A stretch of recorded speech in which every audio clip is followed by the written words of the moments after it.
Why would you not use every resource or tool that you can to make your hunt easier? Man, listen, you That's preach what I to the don't choir. get from a lot of people.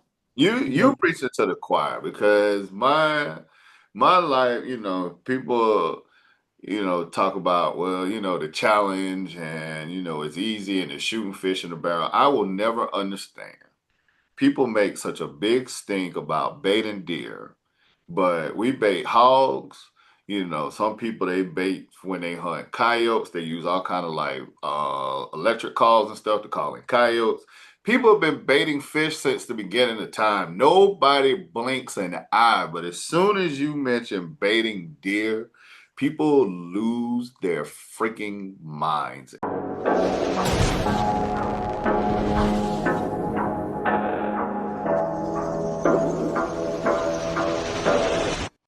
All right, we back again. Another Bryant Land show with Mr. Marsh, Antonio Marsh. Week to week, you just take it 1 week at a time, and the first one went pretty good, so we decided, hey, let's do another one. How you been, fella? Hey, Stephen A. I tell you what, we gonna sit around here and we gonna see what they gonna do tonight when they get out there and play. Okay, that's all I'm gonna say. All I'm gonna say about it. All right. Go ahead, man. You got this on you. Antonio. Man, if y'all ain't never watched the Last Take Show on Instagram, it is hilarious. Like they got the Stephen A. and what's my man, Perk and Shannon. They got like them impressions down pat. Like, oh my God, I can sit and lose an hour watching them boys do that. The last take show on Instagram. And I think they on YouTube too, man. I saw over the weekend they actually met Stephen A. and he came and dap him up or whatever. But if you get a chance to check it out, man, it is hilarious, man. So what's happening? You back? You decided to come back. Appreciate you. Thanks, I man. see I you got nothing else to do.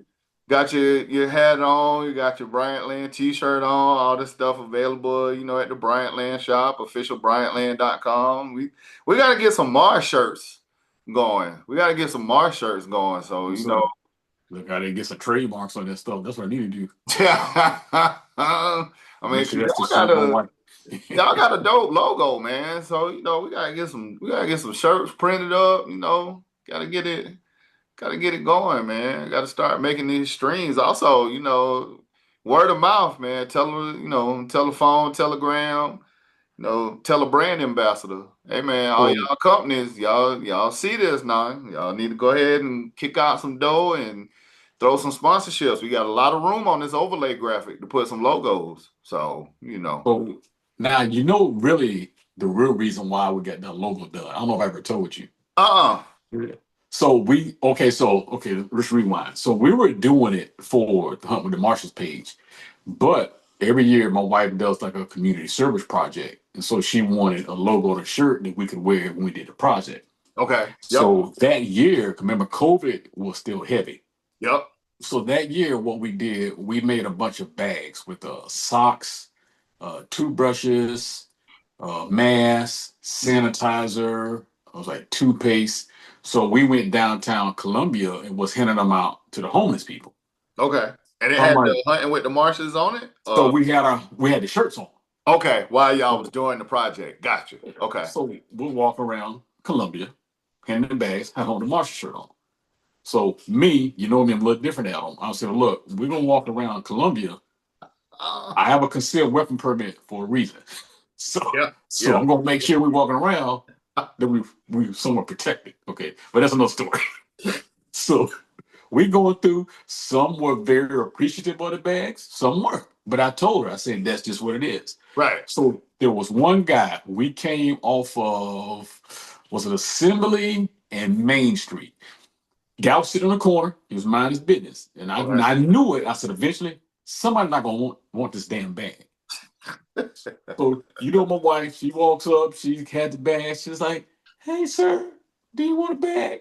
He looked at her, he was like, I don't want that shit. He said, I'm trying to declutter now. You trying to give me more stuff. I'm like, dude, you sitting on the curb. Come on, wait a minute. He said, "This is." You said this is a homeless person, or as I found out when I went to Phoenix last year, urban campers. I was like, damn, somebody just got fresh out of the sensitivity training. Okay, well, he was an urban camper, city camper, whatever. He And was he sitting on the said he curb. trying to declutter. He told my wife, he said, I'm trying to declutter now. You trying to give me more stuff. Wow. Man, it took every ounce of energy I had not to bust out laughing. Oh my God. Wow. That's a Well, new, she's like, I okay, well, can't say I've sir. heard that one before. She's like, you have a nice day. Wow. I said, yeah. I said, you Okay. ready to go? She, mm-hmm. Why you do Kim like that? I Listen, know that it's not the face she made. my wife has a good heart, man, because you know what? A lot of people are not going to go out and do that. You Yeah. know, I Yep. mean, she had socks and everything in there. It just kind of annoyed me. And I get it. Right. These guys probably people trying to give stuff to them all the time. You Right. know, but she was just like, hey, I'm just trying to help out the community the best way we can. No, man, you always, you try to do it. And I need to do a little bit, I need to do better about volunteering. I volunteered last year. I mean, most people know, I'm a kidney transplant survivor. So like in all my YouTube videos, I always talk about being an organ donor. And I've Mhm. done, like LifeLink, volunteering with them. And I mean, it's just good, to give back. Cause like I said, in the last episode, it's not like I hate the word spoil because like I said, we weren't handed anything. We worked very hard for everything that we have. Not all of us have, a 10,000 square foot mansion, but we all work very hard for what for what we have and to be able to help and just give back to people, man. I mean, like, it's just part of being a good human. So we just need to try to do it more often. Yeah, because we're all organ donors. Even when my son and my daughter got their license, we didn't give them an option. It was like, hey, you're going to be an organ donor. Yeah. Because if something happens, it's nothing you're going to be able to do with it. Help somebody else out. Yep. Exactly. Exactly. So before we get in to what we're gonna talk about today, we're gonna talk about, our friends.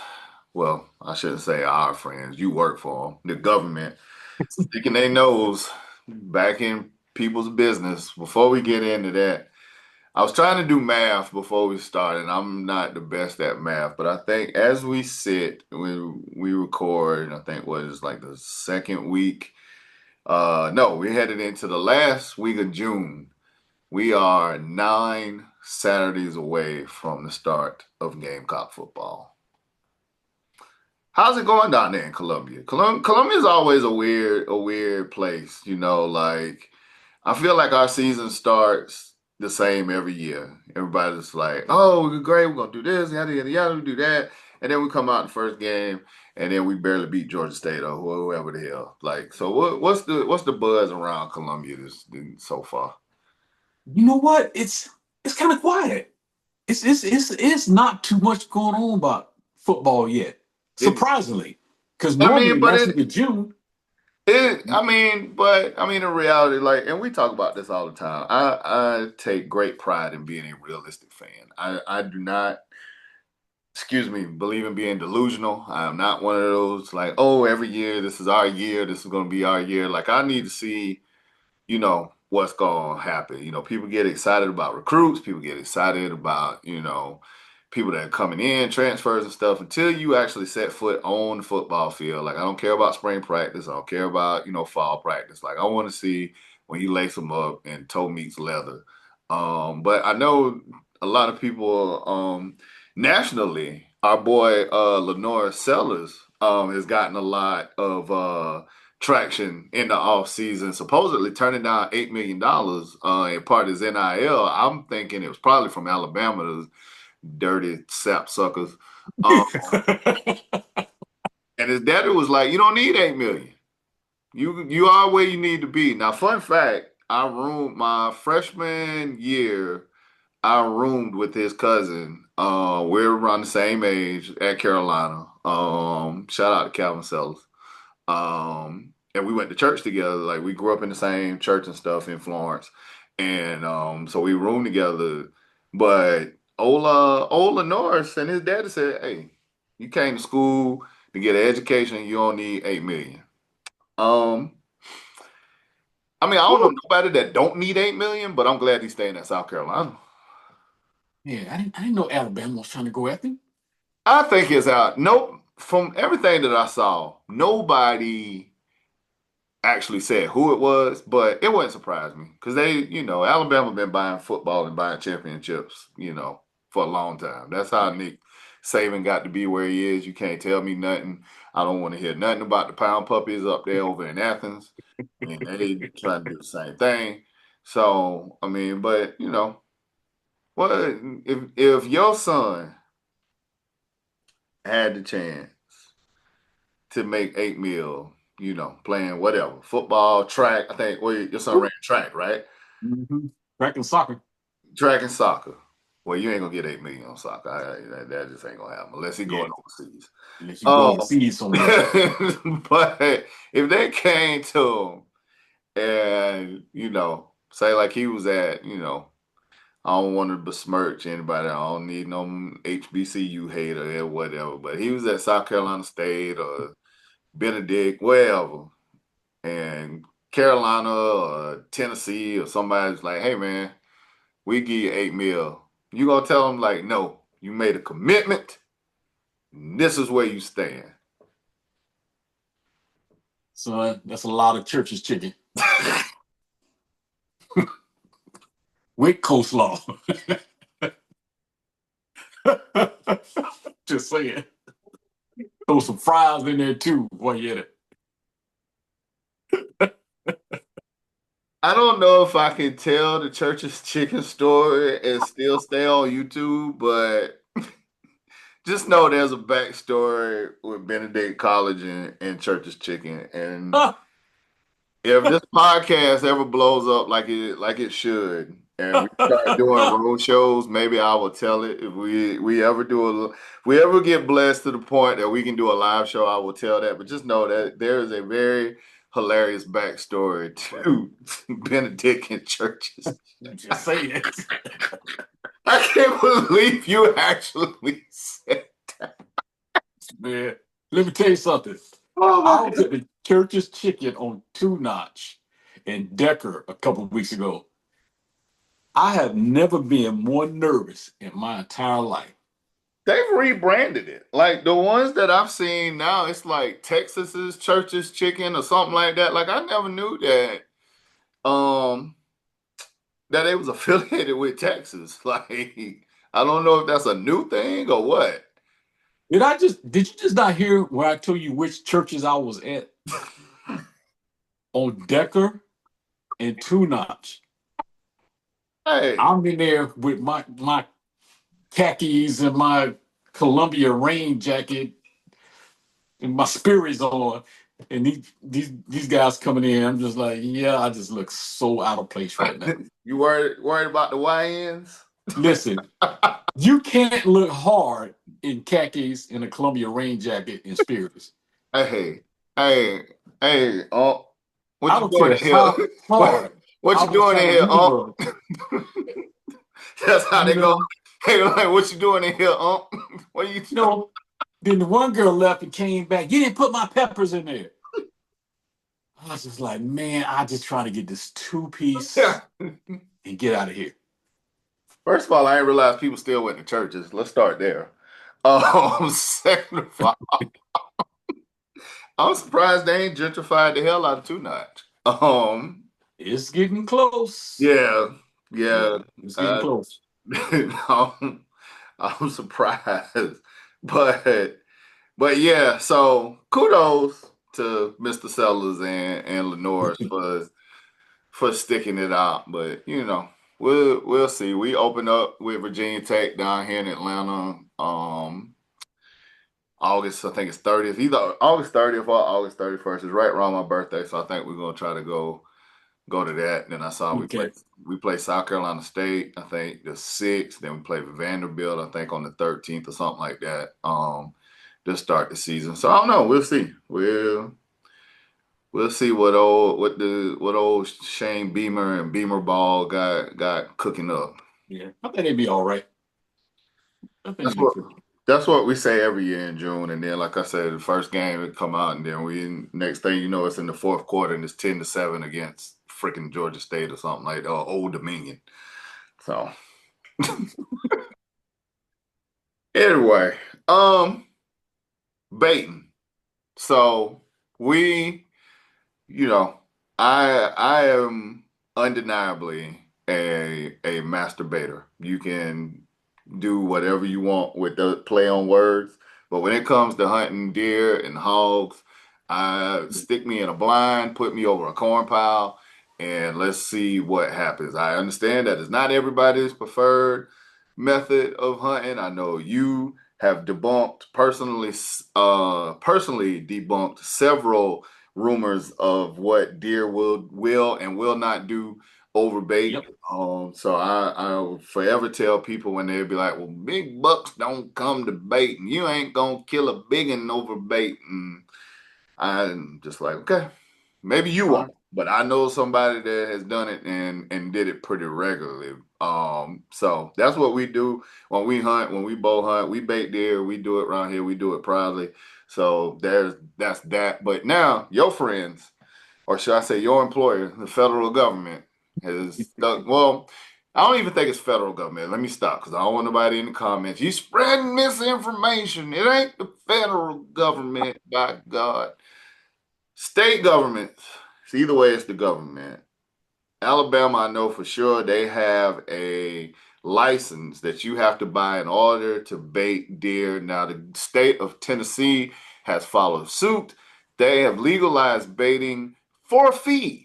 And with all the stuff about CWD, chronic wasting disease, this, that, and the third, first, they were so worried about the CWD, but in typical government fashion, if we can make a buck off of it, to hell with everything else. What do you say, Mr. Marsh, about the government and these baiting licenses?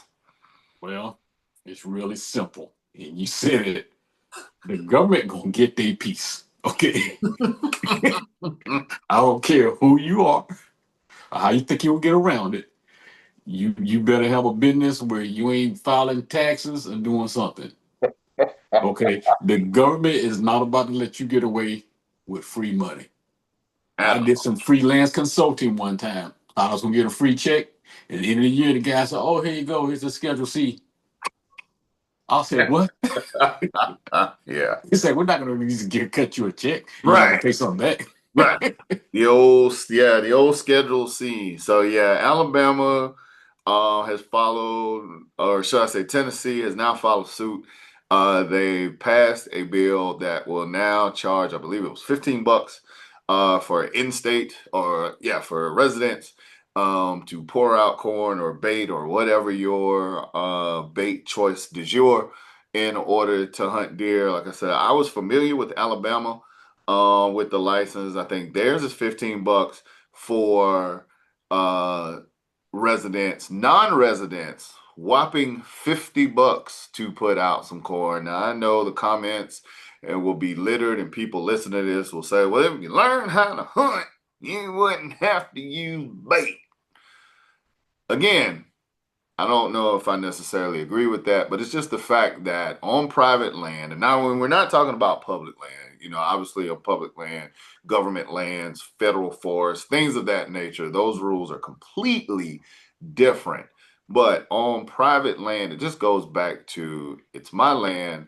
I already paid taxes for it. I pay property taxes. I paid for it. You get charged for it two and three times over to begin with. And now, as a hunter, in the state of Tennessee or in the state of Alabama, if you own private land, you will now have to pay in order to bait and hunt your deer. So here's my thing. So let me ask you this. So as hunters, right? Why would you not use every resource or tool that you can? to make your hunt easier. Man, listen, you That's what preaching I to the don't get choir. from a lot of people. You preaching to the choir because my life, people, talk about, well, the challenge and it's easy and it's shooting fish in the barrel. I will never understand. People make such a big stink about baiting deer, but we bait hogs. Some people they bait when they hunt coyotes. They use all kind of like electric calls and stuff to call in coyotes. People have been baiting fish since the beginning of time. Nobody blinks an eye, but as soon as you mention baiting deer, people lose their freaking minds. And to your point, like if it's an advantage, if it makes it easier, if it ups the odds, and we're talking about hunters. I'm not talking about PETA and animal lovers and all those other people that have an issue. I'm talking about within the hunt community, people that go out, they take their bow, they take their rifle, they take their crossbow, whatever their weapon, and they go out and hunt. I mean, we talking about hunters. Having a problem with baiting, I will never understand it. I'm gonna tell you. So when I was trying to get my daughter her first deer, I had so much corn out there, you'd have thought the ground was yellow Them yellow acorns, the because it yellow is my acorns job. was dropping. It is my job as a dad and her as a junior hunter to make sure that she has every tool to get the opportunity to have that moment that everybody has. To see if when you I guess when you never had that moment to Right, shoot a deer or to take a deer down and that feeling, let's say, especially your first deer. right. So why would I not go out there and try to give her an advantage to make sure she can have that same moment? To me, Because I it's remember when I shot my first deer, you could tell me nothing. right. Just hey, put this thing on the back of the truck. Let's get on down the Get road on now. down the road. That's right. That's a t-shirt right there too. I need to pin that there. We need to get a designer on that. That's a t-shirt waiting to happen. Yep. Back And in the for truck, me, get on down the it's road every I'm, time. And I I'm don't care if it's your first deer. Obviously, your first deer is always going to be your memorable one, right? It's going to be, at the top of your list. I don't care if it's your first deer. I don't care if it's a doe. I don't care if it's a big buck. I don't care if it's a scrub buck. If it's a freaking one of these little jammies right here, old let's see which way my finger going. Here we go. Yeah, old Cinco right here. Yep, I got the Euro out for a 5 point. Sure did. Don't give less than a damn. zero.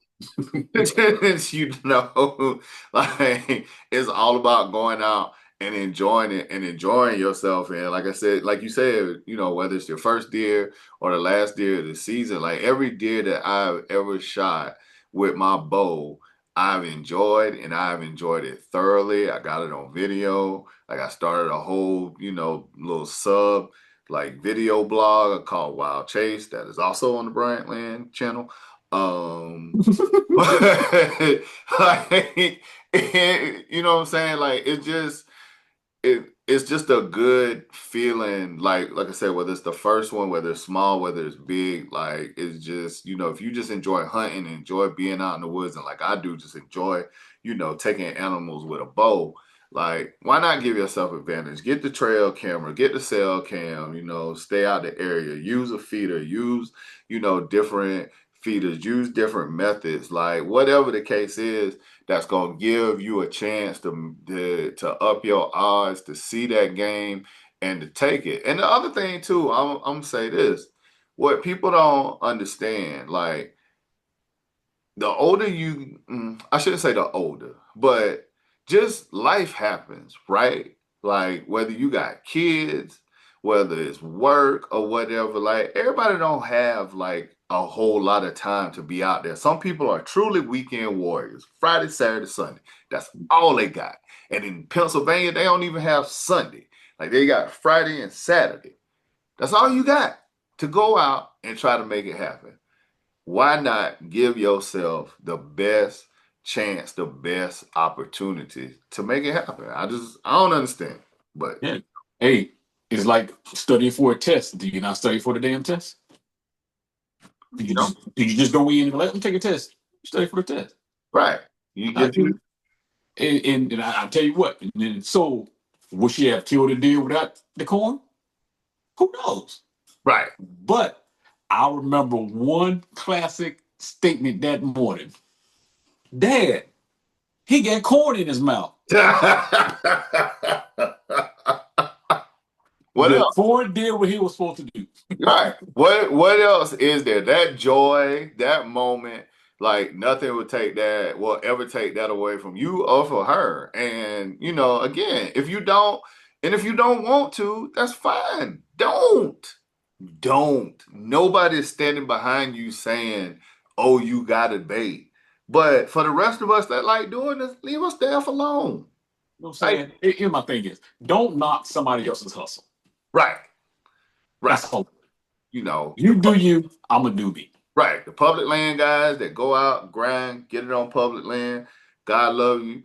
Glad looks like things turning around. So you'll have the public lands to go out there. We talked about that in the last episode.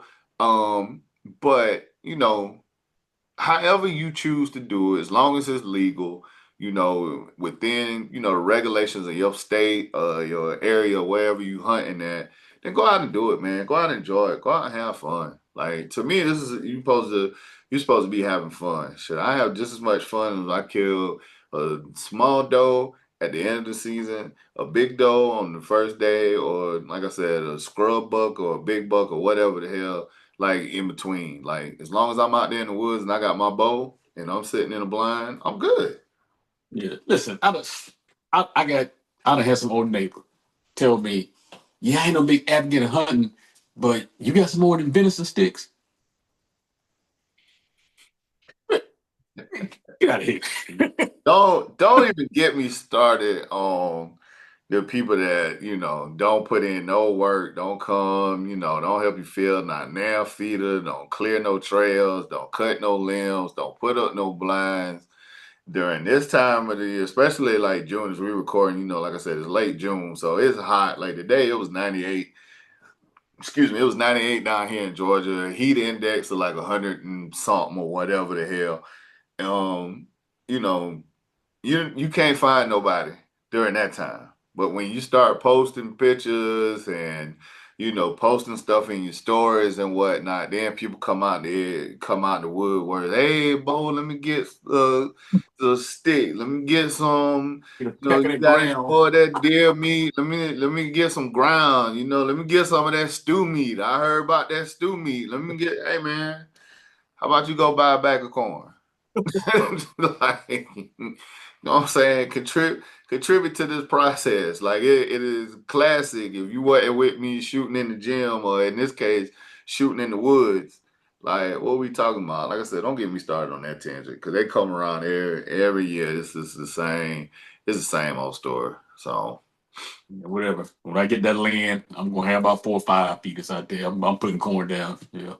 yeah, like they, and it's so crazy. Like it's a trial and error thing. Like you like anything else. Over the years, I don't bait the same way that I baited when I first started. You find out what works and you try to repeat it, and then when it stopped working, you figure out something else. So like I'm right there with you, but I cannot condone, or I hate the fact, and I hope some of these other states. I think I was looking at it before we started recording.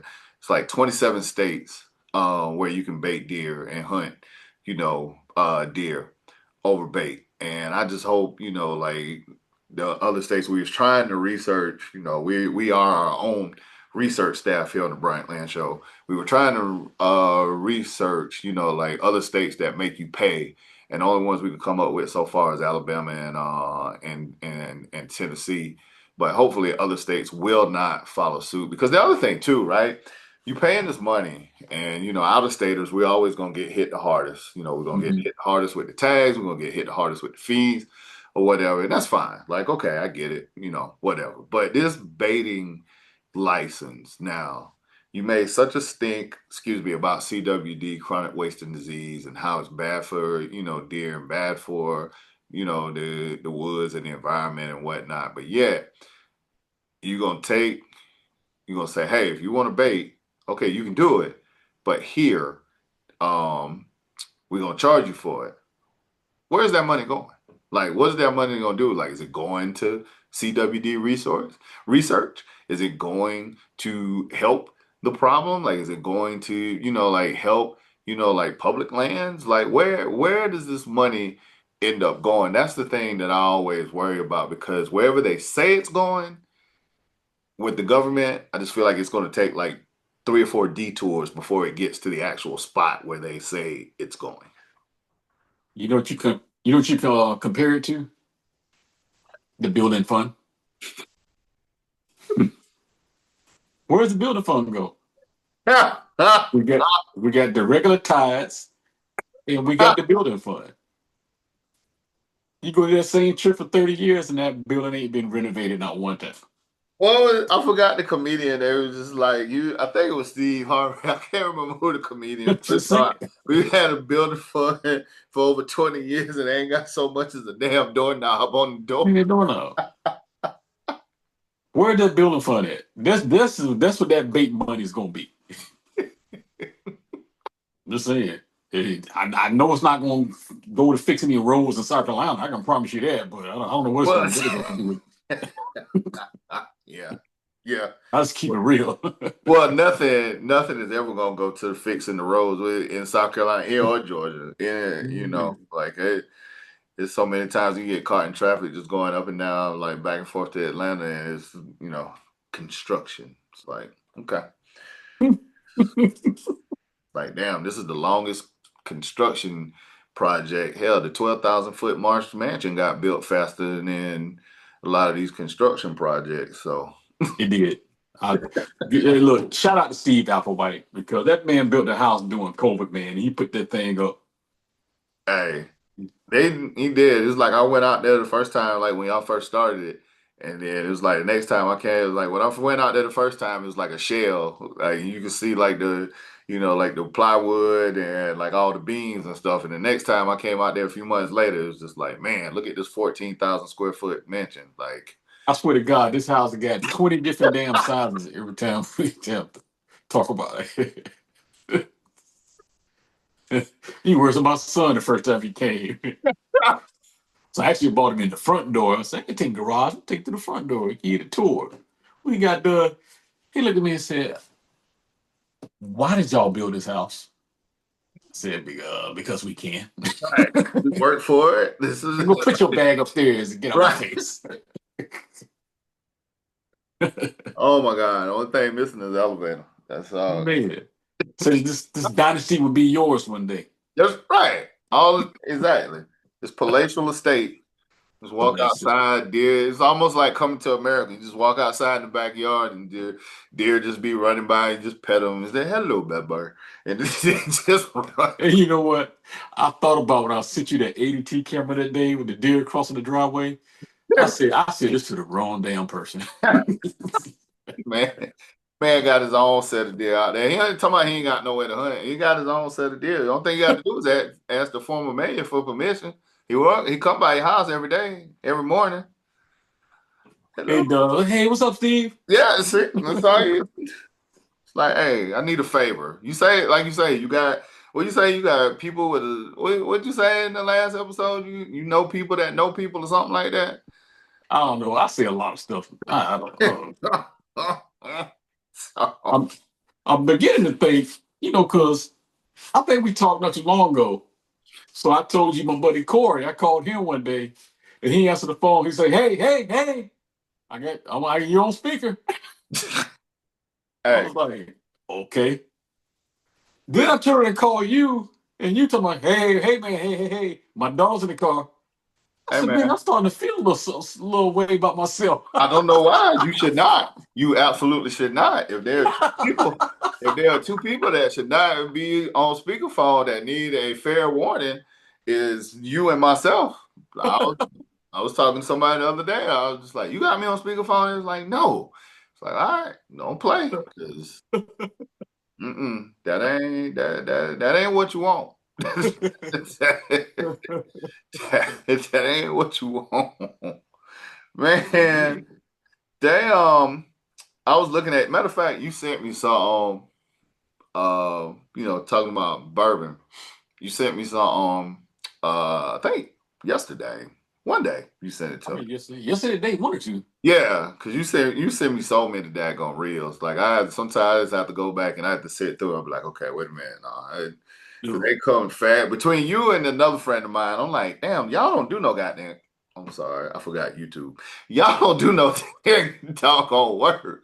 You Like, try, man. Once you get in there, because it just sucks you in. it just be like reel after reel after reel after reel, and I'm like, okay, I gotta wait like late at night or whatever when I'm like either on the plane or something. I can sit and watch them and digest them.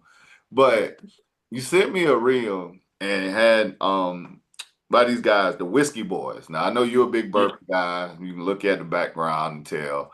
But yeah, I think the Whiskey Boys, I think they have a podcast or whatever. So shout out to the Whiskey Boys. They actually they asked Chat GPT, which you do with that what you will.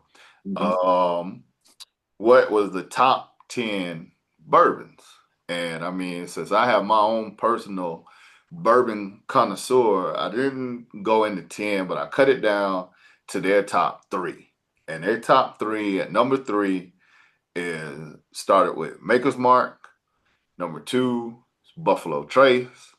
And then the top bourbon was Jim Beam, and which I thought was funny because Jim Beam actually commented on the reel. It was like, there's a reason that we've been around for 400 years, 900, whatever it was, however Not long for a while.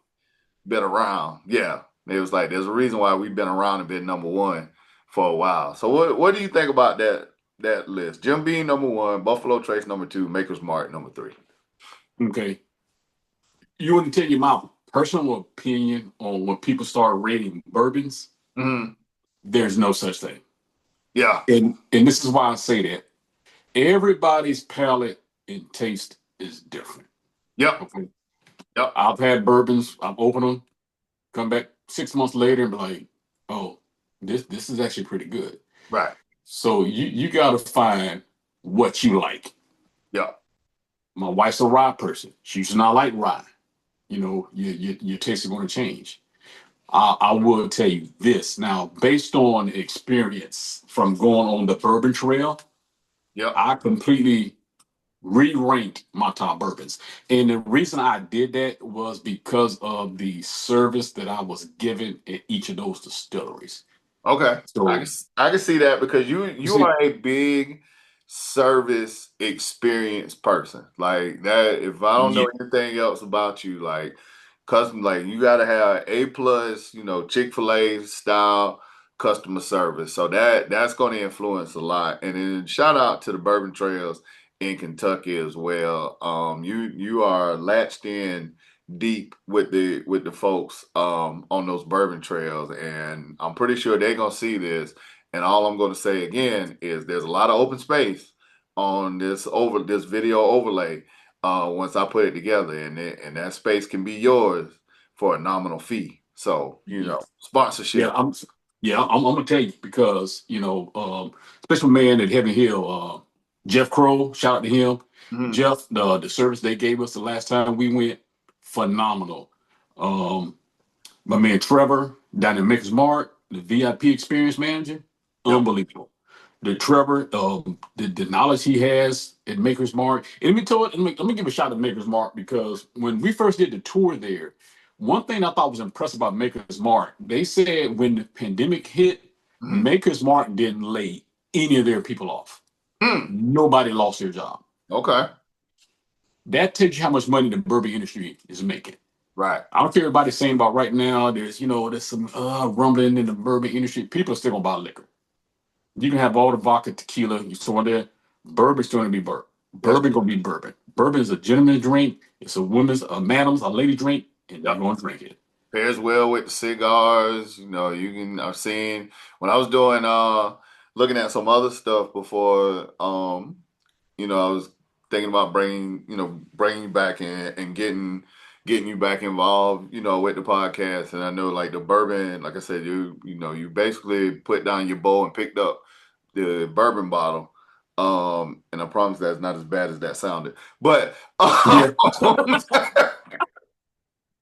one of the things I was looking at, damn, where was I going with this? One of the things that I was looking at is just like how much, of lifestyle the whole bourbon thing is. Like I said, I think there's like a bourbon and bow ties like organizations, like, bourbon and cigars, like, so it's a lifestyle thing that it has legs of its own. And I mean, like, and you go into hunting camps and stuff, like, shoot, when I went bear hunting up in Maine last summer, Mhm. one of the guys, I can't remember the brand, but like he put a bottle in the freezer and we came back and we definitely sat around the campfire and sipped it, and it was great. So it's definitely a lifestyle thing.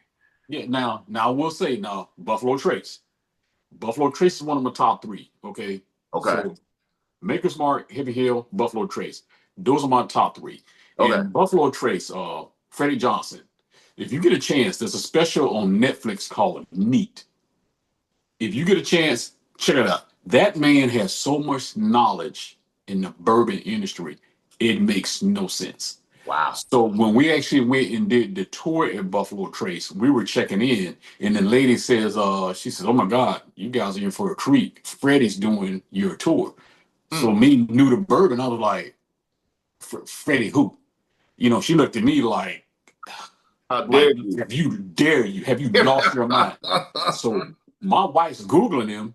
Yep. So I'm sending a message to my buddy, and I told him, say, "Hey man, there's some guy named Freddie's doing my tour." And he was like, "Freddie, like Freddie Johnson?" I said, "Am I the only one don't know Freddie?" Look at you. You ain't up on game. Look at you. No, I'm new. Remember, I'm new to this bourbon stuff. He did our tour. At the end, took a picture with him. I did some research on him. I said, "Oh, this dude's the man. He's the man when it comes to bourbon." Mm. Now, he's the man when it comes to bourbon. Now, when it comes to women on the bourbon, Yeah. Amanda and Ryan down at she's the director of the Kentucky Bourbon Trail. Mm. Let me tell you something. That woman has, I want to cut, she's got her stuff together. Okay.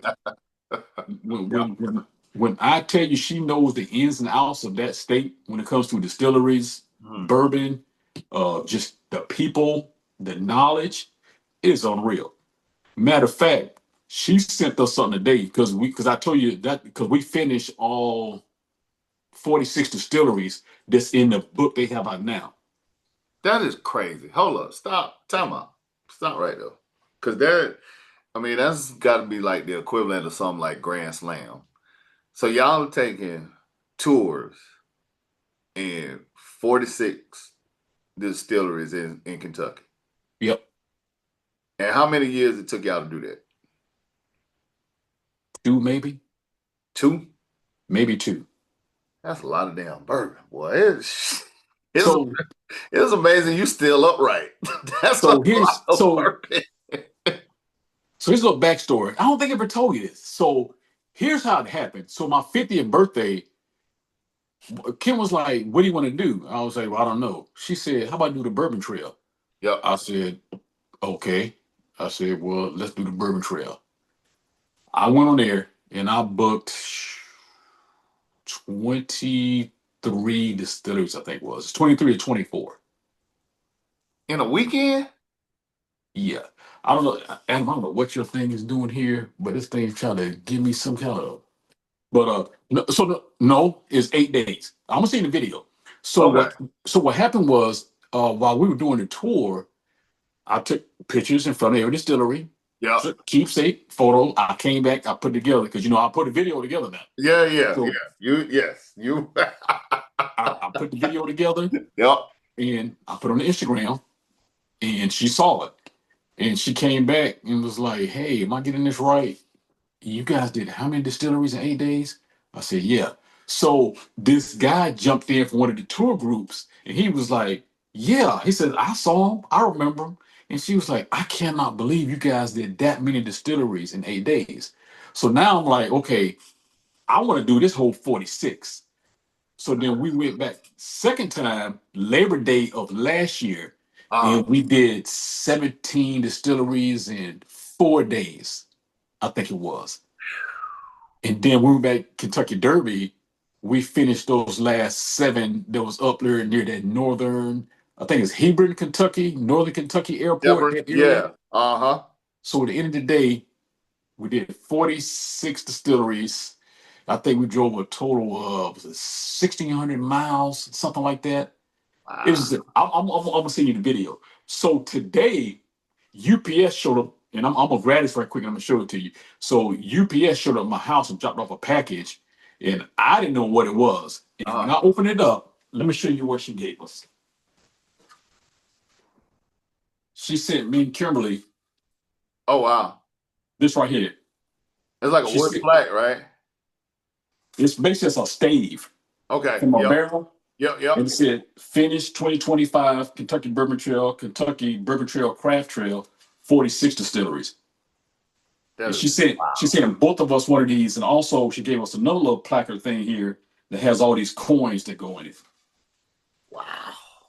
That whew, man. And how long are those tours? Like, cause I know when we went to the winery in Napa Valley, I think shoot, we was out there like almost the whole day. So like how So long are those? average hour to an hour and a half. Okay. Now what I did, now we got smart the second trip because the first trip we were doing tours and the tastings. So, but let me tell you, so we left Columbia about 5 o'clock in the morning. Okay, this is no lie. We left Columbia at 5 o'clock in the morning, Uh connected in Atlanta, yep, went to we flew into Louisville, yep. got the rental car, we went straight to Jim Beam. Went to Jim Beam, hit all these different distilleries. So we left there and we were heading back to Lexington because we were staying in Lexington that first 3 or 4 days. Okay, yep. You don't realize after you've been taking the little samples, after these 3 or 4 distilleries and that stuff started kicking in, I said, yeah, this was a smart idea. Well, that's what So, I okay, so that yeah, that's what I'm saying. Like, okay, so you the tours, you're not sampling. You just basically taking like a tour. so every tour they give you samples at the end. Okay, Usually about 4 to 5 samples of their different bourbons. okay. So after the first day, I got smart because we got to Lexington. I said, yeah, this probably wasn't a good idea. So then what I was doing, I would kind of taste it, but I Yep. wasn't taking the whole sample. Because Okay. I was like, you got to get smart, man, because you're driving. Right. So as I was doing that, I would take a sample, but I was basically consuming it with a lot of water too, trying to keep it out my system. Yeah. Now, when we went the second time, basically what we were doing, we went to the distillery, Yep. took a picture, might have get a drink, shared it, Yep. stayed 30 minutes, and went over to the next one. You Okay. know, because I'm not coming to Kentucky to get a DUI. That's not Right. what I'm trying. You knocking it out. You do you can do the old Ric Flair where you say I spent more money on spilt liquor Bill Liquor. bars all across the country. He say he was, order shots for everybody. And while everybody taking them getting drunk, he just like pour them over the shoulder, just like throw it like over the shoulder or whatever. So you got smart, you smartened up real quick because that's what I was saying. I'm like, wait a minute, nah, y'all knocking out all these distilleries and during the day and all these tours and stuff, man, you got to have a hell of a system to be able to. Yeah, well, I tell you what. Now, when we went back the second time, Labor Day of last year, Amanda got the word out because when we were leaving, I told her, I says, "Hey, we're coming," and she's like, "Well, where are you going?" So I kind of just I sent her the whole itinerary because I wasn't trying to tell her, each individual one. Yeah, yeah, yeah. This is no joke. God is my witness. We were going to distilleries, and people knew we were coming. I kid you not. We went and the reason why Maker's Mark went to number one for me because she set up a VIP experience for us, and that's where we met Trevor. Okay. And we were there. We had just signed up for a regular tour. Yep. We was gonna be, with the group, but then we were sitting drinking our drink, and Kimberly will tell you we were standing there and we heard them say, "Antonio Marsh, please come to the customer service desk." So the first thing she does is like, "What the hell did you do?" That- I said, "I don't know. I didn't do anything. We just got here." So we go around there, and the lady's like, "Antonio Marsh?" I said, "Yeah." She says, "Do not go on your tour." She says, "The director of Kentucky Bourbon Trail has set up a VIP experience for you and Mrs. Marsh." wow. So my man came around. He goes, Mr. Marge, I said, hey, what's up, man? So we talked a little bit. He said, I'll be back to get you. You know, take your time, finish your drink up. I was okay, cool. So he came back. He got us, and he's okay. You ready? He says, yeah. We go outside, and they had a Lexus SUV sitting there waiting for us to pick us up, I to take remember us you around the telling. All right, distillery. yep. I remember you telling me. I remember you telling me about that. Boy, I swear, you like I said, you like the world champ, boy. You just ride around in luxury and sitting in the lap of luxury. Getting these great experiences, man. That's all right. You can't be mad at that. Man, I can't. And let me tell you, and what Jeff Crow did for us this last trip for my Uh, birthday, I can't even. I can't put it. I can't even go into details. Heavenly Hill did so much for us. That's why Maker's Mark, Heavenly Hill, Buffalo Trace. Those are my top three. mm, sound You like make me an old fashioned. If one of them three ain't in it, don't give it to me. wow. I don't want All, it. hey, listen. All I heard sound like some kind of brand ambassador sponsorship. That's what. No, we can be Bryant Land Show brought to you by Maker's Mark. I'm just saying. Hey, Uh, hey, y'all need to get on the ball around here now. hey, I'm telling you. So I think I told you before about the little project I'm trying to do with Maker's Mark, Yeah, but we're gonna keep that here for right now yeah, because if we do that, that's all we're gonna leave it at that. yeah. We'll No, discuss I more. remember you tell. Yeah, I remember you telling me about that. Yeah, that's what But I'm saying. You literally have put down the rifle and put down the bow and picked up a bourbon glass because I mean you definitely gotten deep into it. But we're gonna bring you back around. We're gonna full circle. Well, you know what yeah, we should do at some point. I don't know. It won't be this year, but at some point we need to figure out a way where we can do the bourbon trail for a couple of days and then do the early velvet season in Kentucky. I'm working on that. That's what we'll Right. discuss that.